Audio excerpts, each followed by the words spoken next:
In this video, we will demonstrate and discuss the use of the Blom speech cannula with the Philips Trilogy 202 ventilator.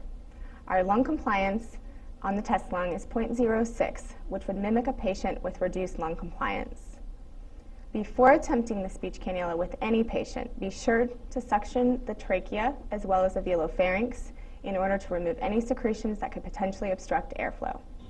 There are 3 different circuits which can be used with the Trilogy 202. Any circuit can be used with the standard or subglottic suction cannula in place. However, with the speech cannula, you cannot use the passive circuit with any volume ventilation mode. Additionally, you cannot use AVAPs with a patient on the passive circuit. This is because volume breaths are delivered based on an algorithm which uses the expiratory flow and pressure returned to the circuit in order to calculate the amount of flow or pressure needed for the next respiration to achieve the set volume. Because the speech cannula prohibits the return of exhaled volumes to the ventilator, the delivered volume is substantially higher than what is set.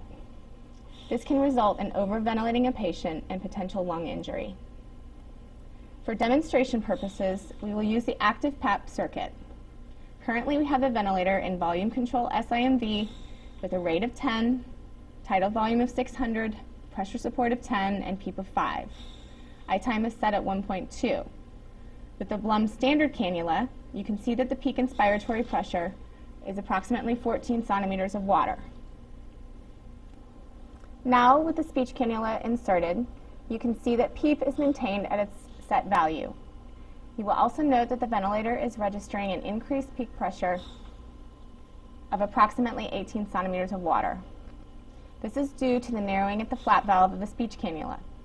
However, you can see in our test lung that the intrapulmonary pressure change is minimal as compared to the peak inspiratory pressure with the standard cannula. This indicates that while the ventilator measures increased peak inspiratory pressure with the speech cannula, intrapulmonary pressure has not substantially changed.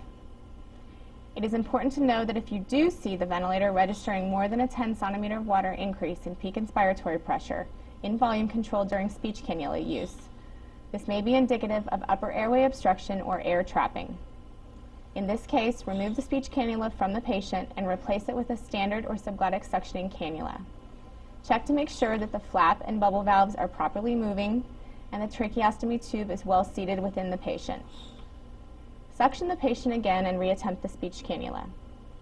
It may also be helpful to make ventilator changes to facilitate improved ventilation. If the patient continues to demonstrate reduced airway airflow, discontinue use of the speech cannula. Reasons for poor tolerance of the speech cannula include the patient's underlying respiratory or neuromuscular diagnosis or airway obstruction. If airway obstruction is suspected, consider an endoscopic evaluation to rule this out.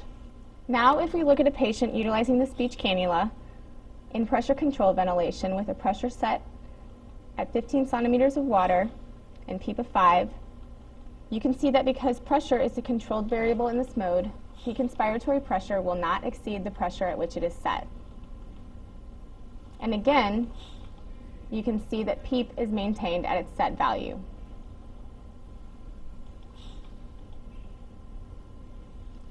When the speech cannula is in place, the low volume alarm will sometimes sound because the patient is not exhaling back to the ventilator.